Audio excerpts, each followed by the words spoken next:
Bem-vindo. Tudo bem, governador? Uma alegria te ver, Renato, também, Adri. Prazer falar com todos que estão acompanhando. Que bom que antes do final do ano a gente está se reencontrando, né? Pois é, pelo menos. Olha, governador, em breve vou lhe mandar aqui 2 canecas aí, ó. Canecas Fórum agora, ó. Eu, como acompanho o Fórum desde a primeira infância, então vai ser uma alegria. Desde 2001. Quando era presidente da Associação dos Juristas Federais, a AJUF. É verdade. Flávio Dino apoiou a primeira... Fizemos uma ação conjunta e acho que um apoio em 2001, 2002, algo assim. Acho 2001, governador, é isso mesmo. Que 2001. Bom. Adri não tinha nascido ainda. Estava brincando ainda de amarelinha ainda. Era quase no século passado. Olha só, a Veranice está dizendo que eu não li o superchat dela, então eu já vou ler e já começar com essa pergunta que está mobilizando o nosso chat aqui, que está acompanhando ao vivo a comunidade, que é: bom dia com Flávio Dino, o vice desejado. Olha, Dino, está com uma campanha aqui no chat. Se o Lula estivesse assistindo isso agora, ele ia ficar em dúvida, viu? Olha, e mais um, olha só para passar a palavra para o governador, Rosângela Sabino, chapa dos meus sonhos, presidente Lula e Flávio Dino. Então já começa a pergunta para o Flávio Dino, como que o senhor vê essas articulações do vice do Lula? Há alguma possibilidade? Isso já passou pela sua cabeça, ser vice do Lula? Eu tenho acompanhado assim com uma relativa distância, porque as demandas aqui no estado têm sido muito intensas, de agenda de viagem e de inauguração de obra, então eu tenho saído pouco daqui. Conversei com o presidente Lula uns 2 meses atrás, mas claro que esse assunto não foi tratado, de modo que eu agradeço assim, muito a gentileza dos internautas, assim, é um gesto de carinho, é um gesto de amabilidade, que eu agradeço muito. Mas vamos aguardar. Eu acho que tem um longo tempo aí pela frente, tem outros partidos para conversar. Eu acho que o que é fundamental é a gente ganhar a eleição. Eu acredito nisso, milito para que isso aconteça. E da forma que vencermos, tenho certeza que será muito melhor para o Brasil. Muito melhor, porque às vezes a gente fica comparando o que temos com algo assim meio metafísico, né? Meio um ideal que cada um tem, que é normal que tenha, que bom que temos. Mas você tenha o filtro, o crivo das relações sociais, das relações políticas, das relações de poder. Então você tem que ter, assim, eu diria que uma certa paciência histórica, né? Uma perseverança patriótica, popular, e uma paciência histórica para entender que as coisas não são exatamente como você idealiza. O importante é a gente fixar no objetivo principal, que é isolar a extrema-direita e derrotá-la eleitoralmente, para aí podermos, sobre escombros, reconstruir o Brasil. Dino, a gente não se encontrou desde a sua mudança do PCdoB para o PSB, né? Então, eu queria que você falasse um pouco desse movimento, por que ele acabou se antecipando aí a essa questão das federações, se você já vinha pensando nisso, de sair do PCdoB para ir para um partido maior, enfim, como é que você está hoje lá no PSB, né,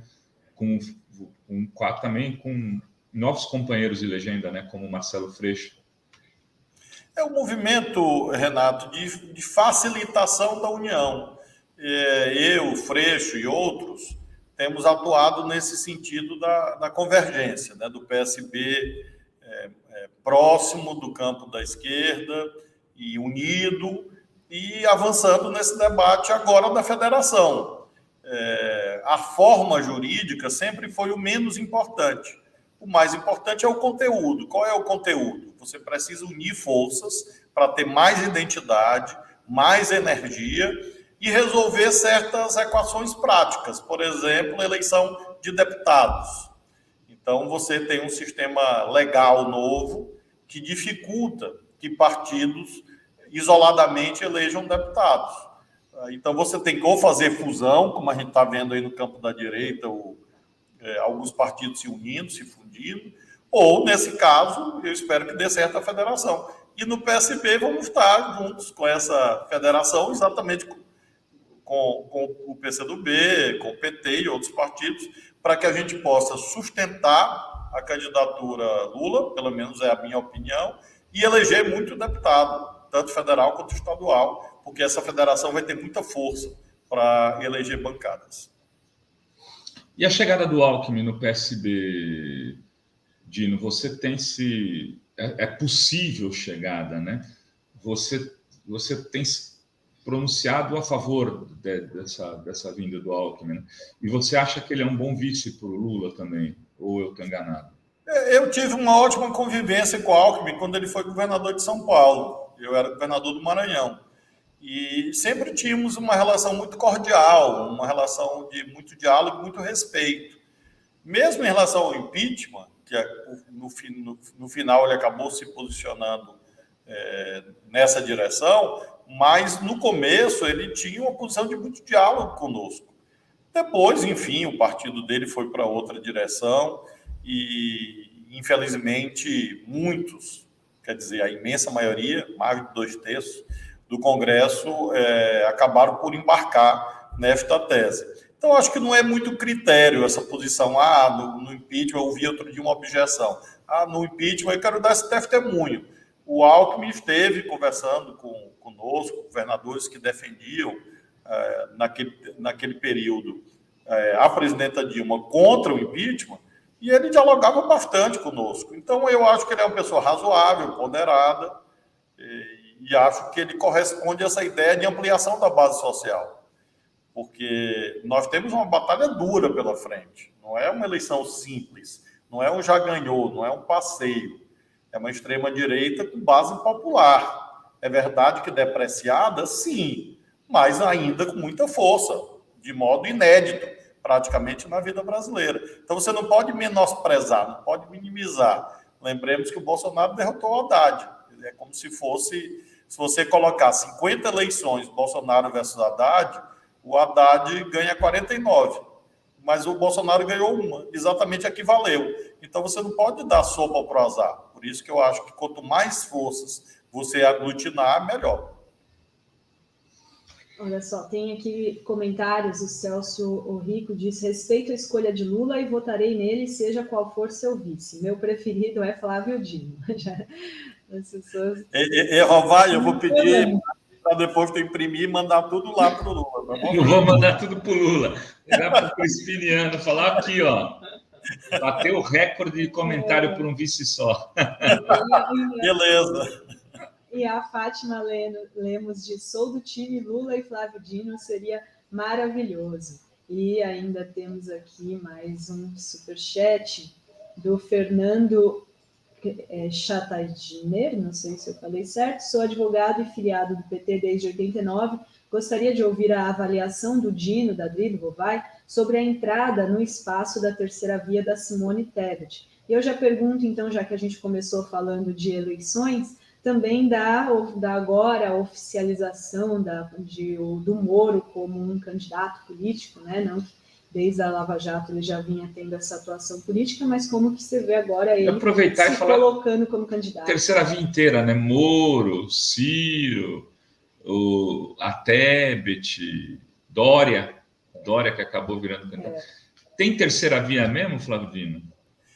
Só o fato de ter esse amontoado de gente já é um sinal de debilidade, eu diria, né? Eu acho que essa dita terceira via tem duas dificuldades hoje. Uma, a fragmentação, como a pergunta de vocês já permite vislumbrar. E a outra é uma falta de identidade nítida. Eu fico pensando assim: qual o time que você torce, Rovai? Aí Rovai responde: eu não sou nem Flamengo, nem Vasco. Sim, mas isso você não respondeu a pergunta. Então, na política, não é suficiente ser nem. Que aí é essa suposta identidade da terceira via. Não, eu não sou nem Lula, nem sou Bolsonaro. Sim, meu amigo, você é o quê? Ou minha amiga, você é o quê? Então, você não tem identidade programática posta que dê coluna vertebral a essa terceira via. Por isso que eu não acredito muito nela, tem muita torcida pelo Moro, o Moro tem uma estranha torcida organizada, meio esquisita, porque é um juiz. No meu tempo, como eu vou dizer aqui, parece coisa falando assim de um passado remoto, mas já se vão 15 anos. No meu tempo, um juiz declarado suspeito pelo Supremo Tribunal Federal não sairia nem de casa. Ainda mais se candidatar a presidente da República. Então, eu acho um pouco suspeito a partir de condenações graves, sentenças graves.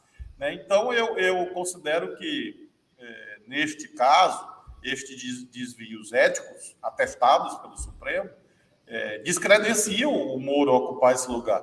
Por isso que eu acho que essa turma, ou outros, né, que compõem essa outra turma, né, eu excluo o Moro um pouco disso, deve tentar se afirmar, o Dória, o Ciro, a Simone Tebet.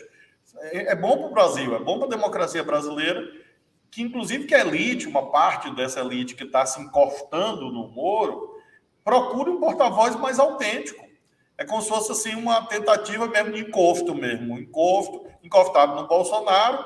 Eles têm um espírito, assim, um suposto espírito redentor da Faria Lima, e esse espírito iria incorporar no Bolsonaro. E o Paulo Guedes ia ser o guardião desse suposto espírito redentor do Brasil. Não deu certo.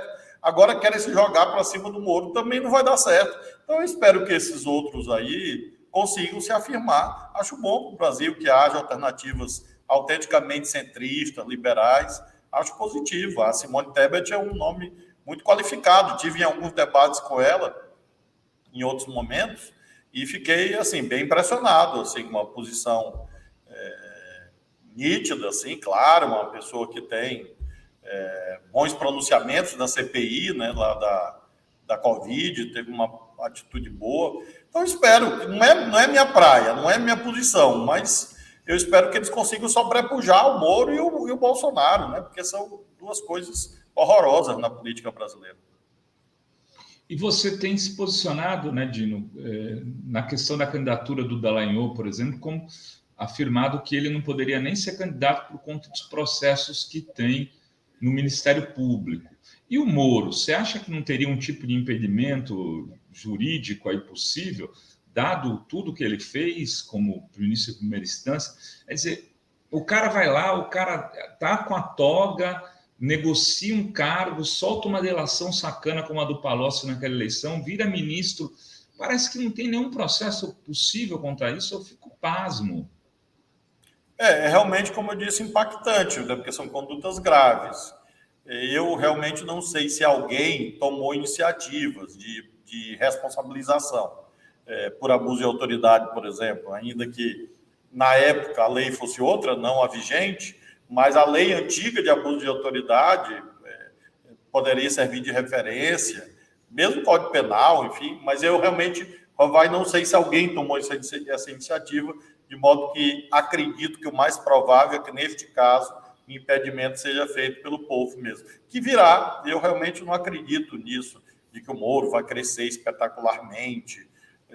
Eu realmente não vejo isso.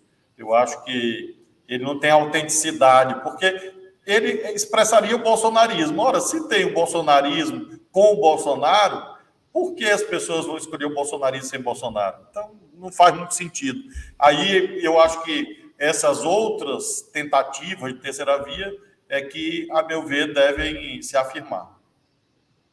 E falando um pouco do governo Bolsonaro, você acha possível ele não estar no segundo turno? E como você vê esses 3 anos, né, de governo Bolsonaro, inclusive, né, qual que é o efeito da destruição, digamos assim, desse Maranhão, governo? Por exemplo. Exatamente, aí no seu estado, como que o senhor avalia esses 3 anos e o que o Bolsonaro deixa para o ano que vem, ano eleitoral? Dri, vai no pátio do colégio em São Paulo, outro dia andei ali perto, ou na Paulista, você vê o nível de depreciação dos indicadores sociais no Brasil inteiro. No Maranhão também, no país inteiro. Você tem crescimento dos indicadores de pobreza, de desemprego, porque não há uma política organizada de progresso social, desenvolvimento, não há nada. realmente é um festival assim, ou de bobagens, de besteiras, de improvisações, que não conseguiram alavancar o país na direção de investimentos públicos e privados. Acredito, portanto, que é um governo que, pelas suas precariedades, vai ser reprovado nas urnas. Porque, lembremos, a chave da eleição de 22 é diferente da chave da eleição de 2018.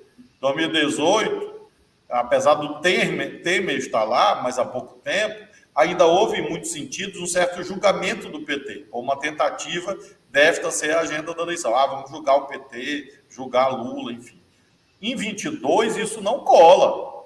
O julgamento é do Bolsonaro, é do governo dele, é da realidade brasileira que essa gente produziu. Porque nós saímos do governo já há praticamente 6 anos. Então, é claro que o julgamento principal vai ser sobre o Bolsonaro. Com estas notas, críticas, derivadas não da minha opinião, derivadas de sua excelência à realidade. Além disso, dos fatores socioeconômicos, a destruição institucional do país. Veja que, novamente, nós estamos fazendo debate sobre o censo geral do IBGE. Então, assim, o nível de desorganização da burocracia estatal, do aparato estatal. Porque como você faz planejamento de políticas públicas sem recenseamento? Não tem recenseamento, ninguém sabe quando vai ter. Você pegar a situação da ciência, da tecnologia do país, das instituições de controle e fiscalização em todas as áreas, ambiental, por exemplo. Então, o Brasil que nós vamos receber em 2023 não é o Brasil em 2003. Quando nós recebemos em 2003, recebemos, claro, que havíamos, naquele período, vencido a eleição na oposição, mas você recebeu um país funcionando para você reorientar segundo a sua visão política. Mas tinha uma organização institucional. Em 2003 tinha. O programa que foi aplicado não era o nosso, mas havia um país funcionando. Em 2023, não. As condições são muito piores, inclusive do ponto de vista fiscal, porque o nível de gambiarra que estão fazendo, com esse negócio de teto, com PEC de calote, com não sei o quê, isso é só pegar uma bomba fiscal e jogar para frente. E essas bombas fiscais vão todas estourar lá adiante. Eu fico impressionado que não tenha choro e ranger de dentes do tal do mercado. Porque isso você pega uma bomba fiscal aqui, coloca numa montanha para rolar e ela vai agregando como uma bola de neve. Então, essa bomba fiscal que já existe hoje vai ser muito maior lá adiante. E a gente vai ter que desativá-la, porque não existe política social sem levar em conta os meios materiais disponíveis. Responsabilidade fiscal, responsabilidade social. A irresponsabilidade fiscal que está sendo feita agora vai cobrar um preço mais adiante. Você tem uma... Não, eu estou vendo aqui uma pergunta do chat, que é uma pergunta específica, mas como é de cultura, acho que vale a pena. Antes, só queria perguntar se já, que a gente falou do teto de gastos, se isso vai ter que ser fundamental no eventual governo de 23 derrubar o teto de gastos, e também como que o Dino está vendo o fim do Bolsa Família com a substituição do Auxílio Brasil, que é um programa só de um ano, aí, R$400, sem todas aquelas condicionantes que o Bolsa Família previa. Qual que é o impacto disso? Você troca uma política permanente por uma política temporária e financiada com fontes temporárias também, que foi exatamente esse calote nos precatórios. Então, isto, obviamente, é um engenho mal tecido, mal cozido, e vai criar uma dificuldade mais adiante. Evidentemente, você ter algum tipo de auxílio, nesse instante, é fundamental, óbvio, mas a questão é a forma. E aí isso nos colocou a seguinte situação. Quem destruiu o teto de gastos foi o atual governo. Porque mais adiante, quando nós precisarmos rever, que vamos precisar rever a emenda, Porque, veja, uma coisa é dizer, o Brasil não precisa de teto de gasto. Claro que precisa. Sempre teve. O orçamento é um teto de gasto. A LDO é um teto de gasto. O plano plurianual é um teto de gasto. A lei de responsabilidade fiscal é um teto de gasto. Então, sempre houve teto de gastos. Agora, não esse. E este vai precisar ser revisto. E já foi destruído agora pelo bolsonarismo. Exatamente para fazer essa gambiarra, esse improviso eleitoreiro aí. E aí, mais adiante, a gente vai precisar corrigir isso tudo para garantir uma política social digna daquilo que o Brasil precisa. Tem aqui uma pergunta do Big Vilas Boas. Se me permitem, gostaria de ouvir o governador Flávio Dino sobre os planos sobre o etaleiro Escola do Tamancão, que tanto contribui para a preservação do patrimônio naval tradicional do Maranhão, depois da morte de Luiz Felipe Andrés. Se o governador puder comentar a pergunta. O Luiz Felipe Andrés é uma personalidade que integra a história do Maranhão, uma pessoa de grande importância. Tive a honra, inclusive, de ter o seu apoio na recente eleição para a Academia Maranhense de Letras. É uma pessoa muito querida, muito respeitada aqui. Infelizmente, há coisa de 10 dias atrás, vítima de uma doença, nos deixou. Mas nós temos o compromisso com a preservação do seu legado, entre os quais o Estaleiro Escola, que nós já transformamos em Instituto Estadual de Educação, Ciência e Tecnologia, IEMA, inclusive o presidente Lula visitou, e Renato, um dos eventos que nós fizemos com o presidente Lula aqui foi exatamente no Estaleiro Escola. E o Lula adorou a visita, porque um dos prédios foi restaurado quando ele era presidente. E agora nós restauramos o outro, e lá vai, inclusive, funcionar uma escola de ensino médio de tempo integral. Então, a continuidade desse projeto está, sem dúvida, assegurada.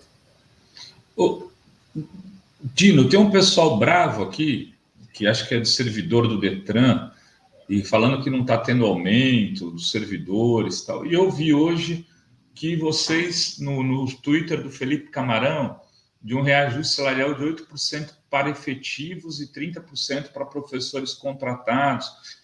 Enfim, queria que você explicasse, então, porque aí, senão fica o chat falando aqui e a gente não me dá oportunidade de se defender. Na verdade, nós fizemos aumento para todas as categorias, todas sem exceção, ao longo do governo, inclusive no Detran. Eu não sei por quê, eu não entendi ainda o raciocínio deles de que não, foi aumento zero. Nós criamos auxílio alimentação lá no Detran, não existia, nós criamos, aumentando para R$840. Nós criamos uma gratificação nova lá, GAT, gratificação de atividade de trânsito, de 10%, depois de 15%. Eu não sei que conta é essa que é reajuste zero. E agora, essa gratificação de 15%, nós subimos para 25%. Ou seja, um aumento de 10% sobre a remuneração total. Então, eu realmente acho que nós temos que debater esses assuntos com respeito, né? Com respeito à verdade, com seriedade, aos fatos. E isso vale para todas as demais categorias. Nós fizemos agora um reajuste em cima de uma base que já é elevada. Lembro e reitero, nós pagamos o maior salário de professores do país. Eu ia perguntar isso. Quanto é? Quanto é? Agora, olha, um professor nosso de 40 horas começa agora, com essa nova tabela, quase com R$7 mil. Não tem Estado brasileiro que faça isso. Aí alguém diz, não, mas muitos são de 20 horas. Sim, claro, é metade disso. O que ocorre? O de 20 horas, o salário de 20 horas no Maranhão é maior do que o piso nacional de 40. O piso nacional de 40 horas é menor do que o salário inicial de 20 horas no Maranhão. Então, todas as categorias, se você comparar o nosso salário de soldado, da polícia, todas as categorias. E todas tiveram agora o reajuste, claro, possível, dentro do limite orçamentário. Impacto de 600 milhões. 600 milhões de reais a mais. Então, é realmente quase que uma proeza fiscal. Você conseguir reunir condições de sanidade fiscal para dar um reajuste médio de 9%. Tem categoria com 10, com 15, com 20, com 30, com 8, dependendo, claro, do histórico dessa categoria. E nós fazemos com muita convicção, é o máximo possível, orçamentariamente, financeiramente, e é importante para a economia do Estado, é importante para a valorização dos servidores, de modo que a gente vai continuar, como fizemos desde 2015. Desde 2015, nunca houve congelamento de remuneração no Maranhão. Nunca. Jamais. Todas as categorias profissionais, todas tiveram vantagem nesse período, salvo quando vigente a Lei Complementar 173, que é uma lei complementar federal. Lei Complementar Federal 173, aprovada no Congresso Nacional, que durante 2 anos, 20 e 21, até 31 de dezembro, impede novos reajustes. Eu não posso descumprir a lei. Salvo esse período, sempre houve concessão de aumentos possíveis para todas as categorias, de acordo com a realidade de cada uma. Às vezes gratificação, às vezes auxílio alimentação, às vezes reajuste, às vezes progressão, enfim, depende da realidade de cada categoria. Sem contar, tá vendo, antecipação de 13º, tudo. Já foi pago, inclusive. Então... Já foi pago o 13º aqui. Nós terminamos em novembro de pagar o 13º, enquanto alguns estados vão pagar no ano que vem. Ou estão pagando no ano passado, né? E nós ainda fizemos... O Estado estava atrasado os salários, Dino? Não, isso não. Então, o que havia atrasado aqui, que nos deu um grave problema, foi precatório, porque foram 5 anos praticamente sem pagar, e eu voltei a pagar precatório, inclusive para os servidores, porque não era pago nada há 5 anos aqui, e dívidas internacionais, enfim, aí é outra história. Mas o que pesou fiscalmente muito aqui foram os atrasados precatórios, que aí nós estamos falando de 700 milhões de reais que eu já paguei de precatórios atrasados. E tem uma dívida aqui em dólar, vai, só para tu ficar triste junto comigo. Eu já paguei essa dívida, 700 milhões de dólares. 700 milhões de dólares. E a preço de hoje, isso dá 4 bi. Imagina o que a gente teria feito com esses 4 bi. Mas a vida é assim, né? Eu posso ficar sentado no meio fio e chorar. Embora dê vontade, né? Pagar 700 milhões de dólares com o câmbio descontrolado é uma coisa que me dá uma tristeza no coração. Chega de sangra. Eu vou pagar agora dia 20 de janeiro, mais 50 milhões de dólares. Já estou chorando desde agora. Enfim, é a vida. Ô Dino, você já decidiu aí a tua sucessão? Porque tinha um baralho aí meio complexo, né? Tem o Everton, que é senador, que quer ser candidato pelo PDT, tem o Brandão, que é o teu vice-governador, falaram até do Felipe Camarão, que agora foi para o PT. Como é que está? Na eleição para prefeito, você jogou com 3, 4 cartas, não deu muito certo. Dessa vez você vai jogar com uma só? Como é que você vai fazer? Eu troquei o jogo agora, não é baralho, é xadrez. É xadrez? É xadrez. É paciência, perseverança, paciência. Então, nós estamos nesse jogo agora, de conversar para tentar convergir. Eu fiz uma primeira reunião, na verdade, a segunda reunião dos partidos, anunciei uma posição, no sentido de apoiar o vice, que vai assumir o governo em 31 de março, a pessoa correta, séria, corresponde à visão programática que eu tenho, visão de ampliação que eu tenho para o país, quer dizer, eu tenho que ter coerência, defender no Maranhão, que eu defendo no Brasil. E aí ele assume, e aí disputaria a reeleição. E ele é do PSDB, né, Dino? É do PSDB, é meu vice desde 2015. Mas, assim, a gente tem muita afinidade, assim, programática, prática, na gestão, e a maioria dos partidos já declarou, inclusive, que concorda com isso. Nós estamos terminando de conversar. Dia 31 de janeiro vai ter outra reunião que vai ser a definitiva, saber quem vai ficar conosco, quem não vai ficar, e a vida segue. E vamos buscar a máxima unidade possível, a maior unidade possível, e aí o resto, Sua Excelência, o povo decide. Olha só, tem a Kênia Moreira, você vai perguntar? Vai, não, tem aqui. Pode. A Kênia, como professor em Minas, as 20 horas maranhenses equivalentes em salários à metade. Quando tiver o próximo concurso, estarei aí. Ou seja, porque o pessoal vai mudar para o Maranhão. E a Roseli... Tem muita. Desculpe, Dri, é que tem muita aqui. Tem muita gente de outros estados aqui. Indo, né? Mineiro, inclusive. E a Roseli Aparecida Pereira, ela diz, povo ingrato, aqui no município de São Paulo tivemos um desconto extra no salário dos aposentados e reajuste zero. Pois é, aqui teve ainda o Sampaprev, o pessoal, né, reforma da Previdência. Dri, eu esqueci de mencionar, nós ainda fizemos agora, nesse mês, 16 mil progressões de professores.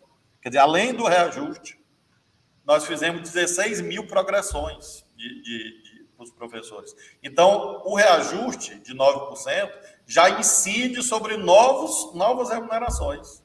Então, realmente é um efeito fiscal muito, muito grande. Falei de 600 milhões, mas eu esqueci das progressões, que são outros 50 milhões. Só aí, 650 milhões de impacto. Dino, o que você está achando do teu amigo Ciro Gomes? Você acha que ele se perdeu no meio do caminho aí, está procurando para onde ir agora, ou que ele vai nessa toada aí de um antilulismo, antibolsonarismo, assim, figadal até o final?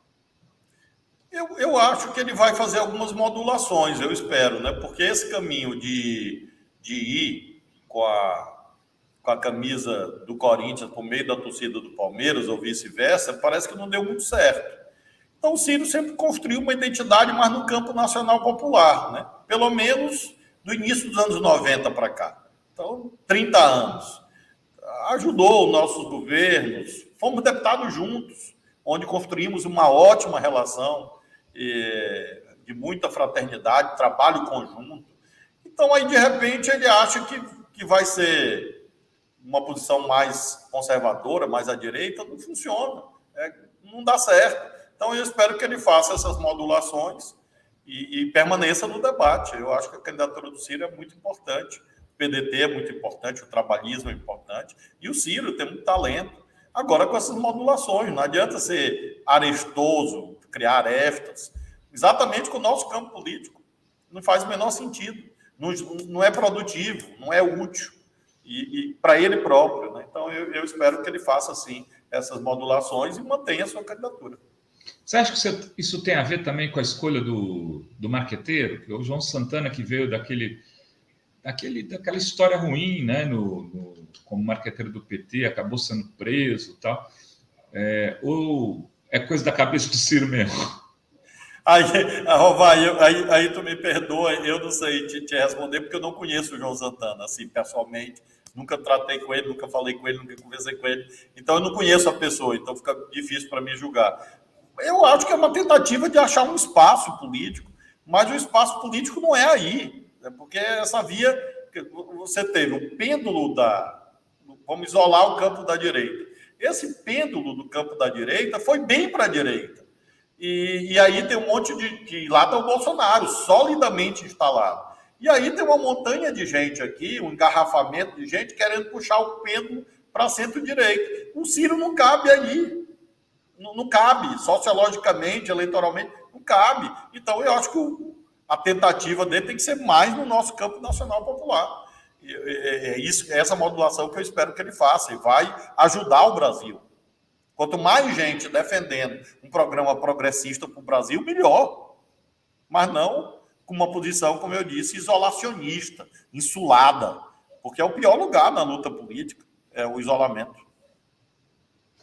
E o Bolsonaro indo para o PL, te surpreendeu essa aliança com o Centrão? E também eu lembro que uma entrevista que você esteve aqui, você falou do efeito Capitólio, né? O que teria numa possível derrota do Bolsonaro. Aí você ainda acha que pode acontecer algo nesse sentido?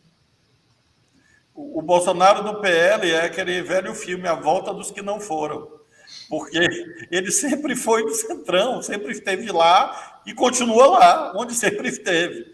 A questão é que ele colocou um disfarce ali em 2018, decorou um versículo bíblico, um só. Ele não conseguiu decorar 2. Agora, acho que para 22 ele vai decorar o outro versículo bíblico, que é um de cada vez.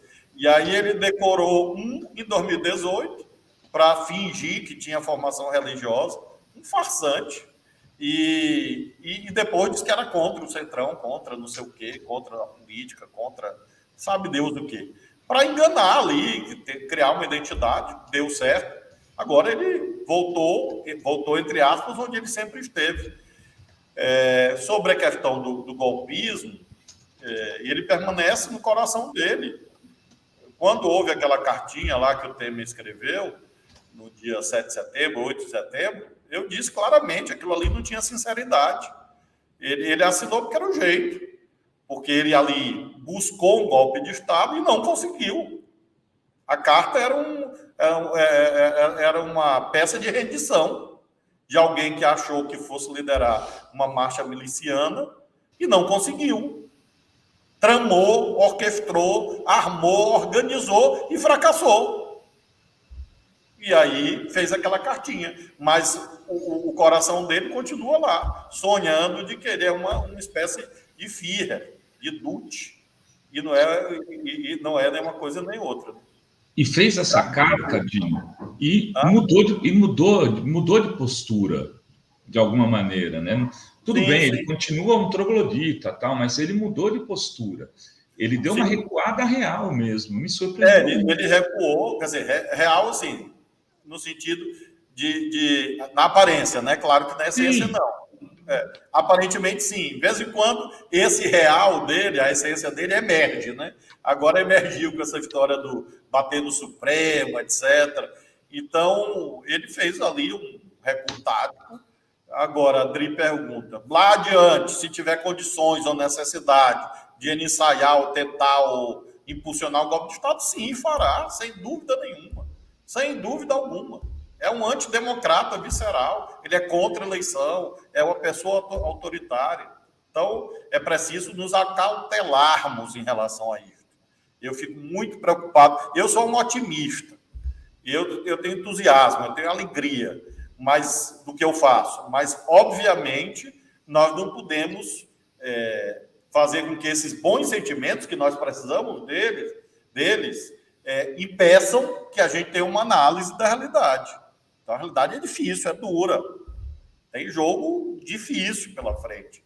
Uma eleição conflagrada. Esse ataque nesses jornalistas aí da Bahia são reveladores do ethos dessa gente. Eles vão para confrontação física, se for necessária.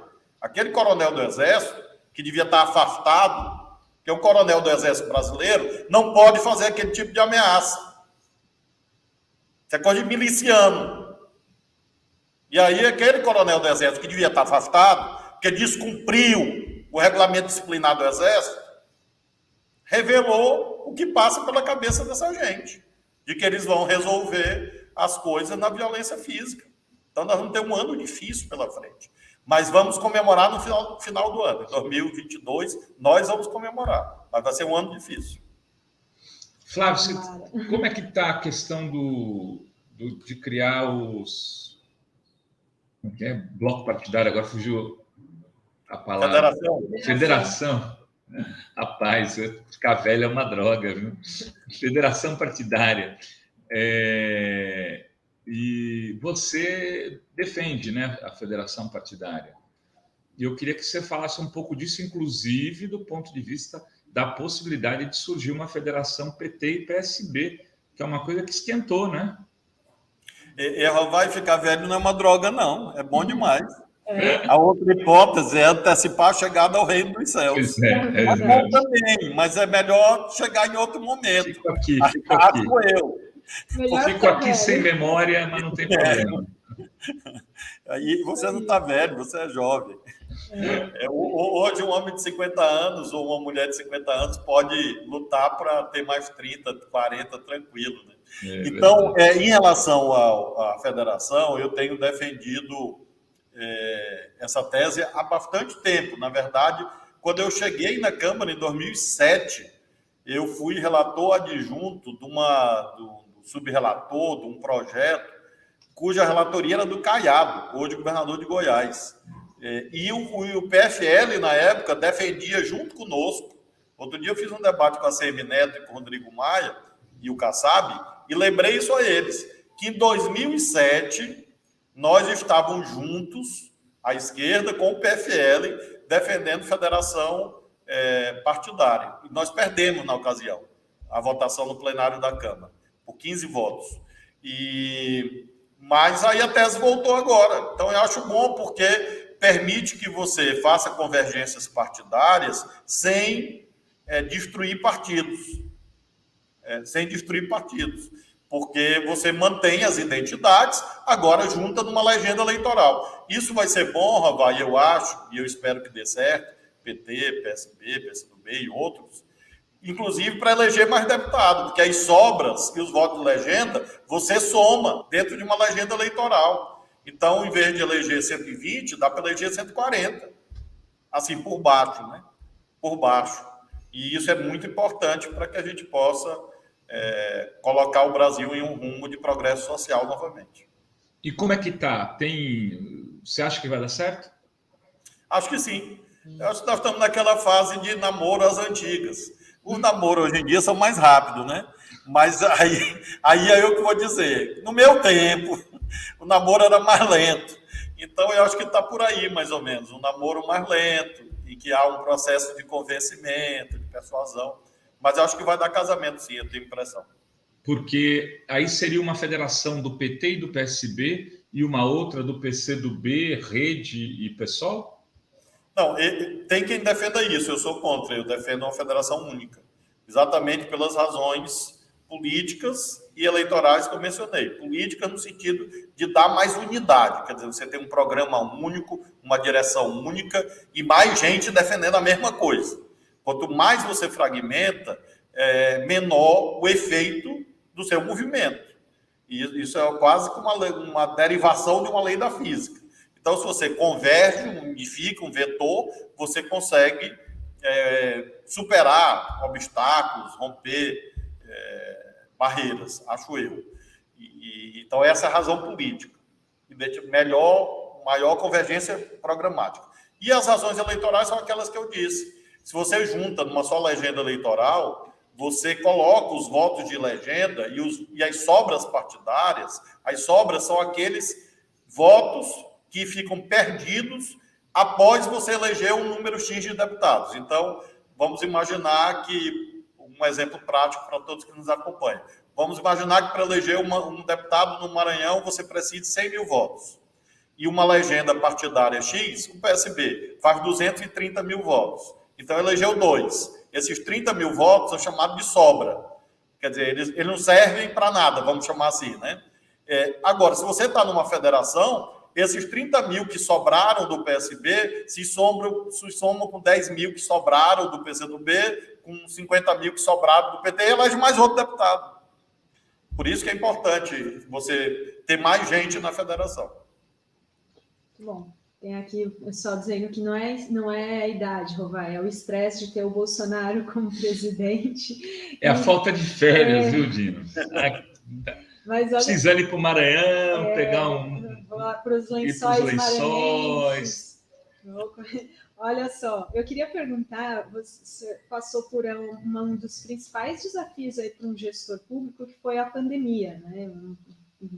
Eu queria perguntar qual o balanço que você faz do Estado aí no momento e como que você viu os frutos da CPI, da pandemia, e agora como analisa o Bolsonaro ainda com esse discurso negacionista, anti-vacina, anti-máscara. Ontem ele deu uma declaração proibindo máscara na festa lá do forró, e essa polêmica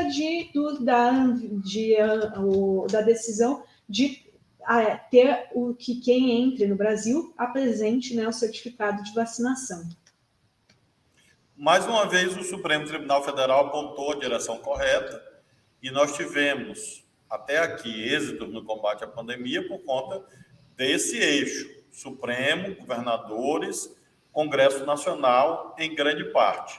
Esse eixo evitou um desastre sanitário ainda maior no Brasil. Então, nós conseguimos, de todo modo, implementar a campanha nacional de vacinação. Temos indicadores declinantes do país todo. Agora é preciso manter todas as atenções e, sobretudo, manter a vacinação, mantê-la atualizada, porque nós temos essas variantes, tem, portanto, outras vacinas em desenvolvimento, e creio que nós vamos ainda, durante algum tempo, 1 ano, 2, 3, continuar essas vacinações periódicas. Acho que esse é o vetor principal nesse instante. No caso do Maranhão, nós mantemos já há muitos meses a menor taxa de mortalidade por coronavírus, cerca de metade da taxa brasileira. Se você pegar por 1 milhão de habitantes, No caso do Brasil, você tem mais ou menos, acho que 4.000 e alguma coisa, 4.600 mortos por milhão de habitantes, e no caso do Maranhão, 2.300, se não falha a memória é isso. Ou seja, a nossa taxa de mortalidade por milhão de habitantes, ou por 100 mil habitantes, a métrica que você queira adotar, é sempre cerca de metade da média brasileira. Então, é fruto de uma junção de esforços dos profissionais de saúde, ampliação de rede de saúde, e a luta constante com liderança política presente, porque isso também tem muito efeito, né? Você conseguir que outros setores sociais, liderados pela boa política, consigam se mobilizar na direção certa. Muito bom. E lembrando que o Maranhão trabalhou muito, inclusive, teve aquela questão dos respiradores, né? Para trazer para o estado do Maranhão foi um desafio, né, governador? Vocês tiveram que...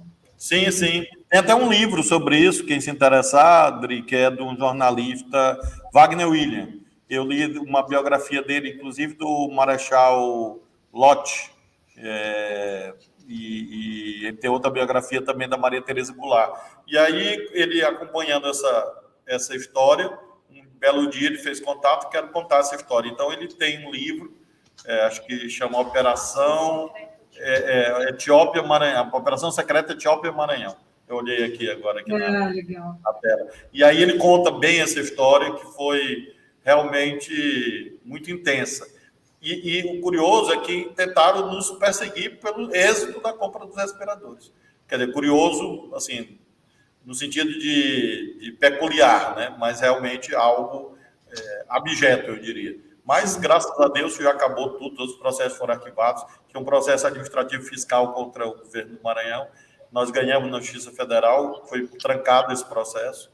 Enfim, ficaram os respiradores como legado dessa longa história, mas vale a pena ler, vale a pena conhecê-la, porque ela é reveladora de um momento da vida brasileira em que decisões difíceis tiveram que ser tomadas em condições inóspitas, e muitas, a imensa maioria deu certo, algumas a gente não conseguiu o êxito que nós visávamos, mas sempre sem se omitir e sempre remando na direção certa, que é tentar atender, tratar as pessoas e não remar no sentido de empurrar as pessoas para uma espécie de suicídio coletivo, como o negacionismo fez.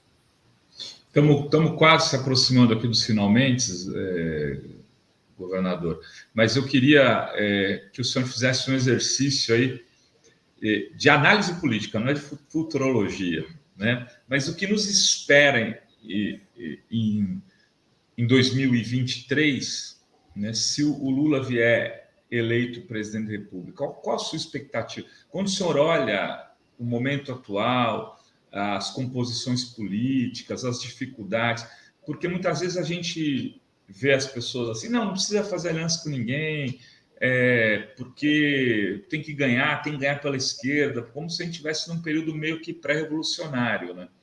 E eu queria lhe ouvir, porque eu sei que o senhor não acredita. A despeito de ter sido comunista por muito tempo, né, do Partido Comunista, continuar comunista no Partido Socialista, muito provavelmente, quais são as suas percepções desse momento político e do que a gente vai ter pela frente se, porventura, vier ganhar a presidência da República com Lula? Uma conjuntura internacionalmente muito difícil, porque a pandemia trouxe um conjunto de desafios para a humanidade. Você tem uma disputa geopolítica muito intensa hoje, em nível global, protagonizada em larga medida pela China e pelos Estados Unidos, mas não só. Isso vai exigir, em primeiro lugar, um reposicionamento do Brasil no mundo, buscando potencializar a nossa economia, atrair investimentos produtivos que ajudem o Brasil recuperando a sua influência internacional, não sendo hoje uma espécie de pária global, como infelizmente vamos ter a necessidade de focar, de priorizar 4, 5 grandes políticas transformadoras, como metas iniciais. Acho que o Lula já adiantou, que é essa temática do acesso do povo à energia, porque preço de gás de cozinha é isso, preço da energia elétrica, preço da gasolina é isso. Acho que o Lula já cravou qual é uma primeira grande prioridade nacional: acesso do povo à energia. Energia que consiga impulsionar os seus lares, seus instrumentos de trabalho, como um mototaxista, como um motorista de aplicativo. Então, acho que você tem este tema do acesso à energia, que tem articulação com as questões geopolíticas que aqui aludi. Você tem o tema, obviamente, do trabalho, de um modo geral. Trabalho, acesso ao trabalho, direitos trabalhistas que foram indevidamente destroçados, precarizados. Acho que esse é o segundo grande tema. Acho que o terceiro grande tema é a questão de justiça tributária, justiça fiscal, porque por esse caminho que você pode enfrentar desigualdades. E eu destacaria também educação e economia verde, meio ambiente, etc. Eu acho que é um cardápio de 4, 5 temas que você tem que colocar sobre a mesa como a sua referência. Referência para quê? Para o aliancismo. O que derrota o extremismo é o aliancismo. A negação ontológica, a negação dialética, superadora do extremismo, não é outro extremismo. A negação dialética superadora do extremismo é o aliancismo. É você ter amplitude, abertura para galvanizar amplos setores sociais em torno do seu programa, em torno do nosso programa. Não é diluição, eu não defendo diluição, perda de identidade, não, ninguém sabe o que é. É qualquer coisa aí, vamos ganhar a eleição, depois a gente vê. Não, você tem que ter um programa, agora um programa com amplitude para poder isolar e derrotar o extremismo, e aí, como disse, com muita dificuldade, você conseguir sustentar a retomada do processo de transformações sociais positivas no Brasil. É muita coisa.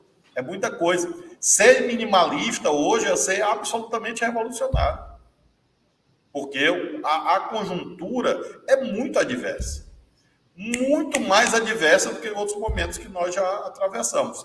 Claro que eu excluo a ditadura militar, né? Porque a ditadura você não poderia nem pensar, senão você ia ser torturado, preso, morto. Tirando a ditadura, sem dúvida alguma, esse período agora que a gente vai atravessar é um dos mais complexos da história brasileira. Falando em ditadura, ontem a gente assistiu o filme Marighella, né? Não sei se o governador assistiu, o que ele achou. Eu li o livro espetacular do Mário Magalhães, sou fã dele. Eu leio biografias e me lembro delas. Pois é, tem. Que biografia foi a última que o senhor leu, né? Eu tô lendo uma do Vargas, né? Do Lira Neto. Eu ainda não tinha lido. Estou no volume 2 da biografia do Vargas, que é em 3 volumes, do Lira Neto. Eu tinha lido a do Padre Cícero. E tem uma que eu acho espetacular, que eu gosto muito dela, citei aqui o Wagner William, tem uma do Nassif, que é sobre o Walter Moreira Salles. É uma biografia impressionante. Não é muito citada, muito conhecida, assim, pelo menos como eu acho que deveria, porque eu acho que é um livro extraordinário, inclusive para entender o Brasil do ontem, para entender o Brasil que a gente vai ter que reconstruir a partir de 2023. Então, eu lembro muitas biografias, viu? Pois é. Me lembra, né? Eu li a Bíblia, né? Biografia de Jesus Cristo, aqueles... Depois podia, né? Mas nem isso. Nem isso. Leu, né? Esse é o problema. Ele acha que Shakespeare é algum autor contemporâneo. Né? Puta, dinamarquês, o que é mais grave. Ele acha que Shakespeare nasceu na Dinamarca e viveu agora. Algo podre no reino da Dinamarca teria sido corrupção, não? Olha, Dino, estamos bem, viu, de certos candidatos à presidência. Dino, eu queria te agradecer muito. Mas pelo menos, veja o lado positivo. A gente tem um estoque inesgotável de piada para contar para os netos. Por muito tempo, e vai ter que passar muita vergonha com os netos. Eu falo, como vocês elegeram um cara desse, né? Eu espero, né, que o Brasil tenha mudado para melhor a ponto de os nossos netos acharem isso. Fala, cara, mas vocês eram muito bundão, né? Deixaram o cara ganhar a eleição. Dino, obrigado, meu amigo. Foi um prazer te ter aqui. Sempre muito bom. A audiência foi muito legal. As pessoas aqui gostando demais aí das tuas observações, das tuas respostas. Tem até mais um superchat aqui, ó, de último. A Ana Vilela passando para deixar um abraço ao governador e dizer que ele é nosso vice-presidente perfeito. Aí, quem sabe, ó. Pois é. Diz que o Lula assiste de vez em quando Fórum 11h30, por que ele não pode estar assistindo agora? Aí? Pois é. Vai ver lá o que está pensando o governador do Maranhão. Aí, ó, Lula, temos aqui uma opção. Se não for vice-presidente, você sai senador, é isso, Dino? A ideia é essa. A ideia com a qual eu trabalho é essa, da candidatura ao Senado. Só não decidiu. E para isso eu tenho que sair do governo em 31 de março. 31 de março é o prazo legal, aí eu vou ter que sair daqui a 106 dias, mas ainda tem umas 300 obras aí para inaugurar nesses 106 dias. E, bom, eu quero agradecer a vocês, Rovai, Adri, e todos os internautas, a amabilidade, a afabilidade, a gentileza, muito obrigado. Deixar minha mensagem de Feliz Natal para vocês, que o espírito cristão do Jesus Cristo de Belém e de Nazaré, o Jesus Cristo dos pobres, dos oprimidos, dos humildes, esteja no coração de todos os brasileiros e brasileiras, agora no Natal e no próximo ano. Um abraço. E convidar todo mundo para ir conhecer quem não conhece o Maranhão e conhecer, né, Dino? Eu vou fazer propaganda gratuita. Ó. Vá para o Maranhão. Claro. Olha, eu agora, esse ano, fui numa... O pessoal fala muito dos Lençóis, né? E eu fui no delta do Parnaíba, no lado maranhense do delta do Parnaíba. É a cidade de Tutóia, próxima dos Lençóis. Na verdade, ali você tem a chamada Rota das Emoções, Lençóis Maranhenses. Você tem o delta do Parnaíba, que aí tem um lado do Maranhão, tem um lado do Piauí. O lado do Maranhão é maior, mas tem um lado do Piauí também. Aí você tem o litoral piauiense e você vai até Jericoacoara, no Ceará. Então, essa é a Rota das Emoções. Entre tantos lugares bonitos no Maranhão, eu recomendo especialmente essa visita para quem puder fazer e aproveitar, e, claro, visitar outras partes do nosso estado. Prazer, viu? Abraço. Prazer, grande abraço, Dino. Valeu. Tchau, Dino. Obrigado.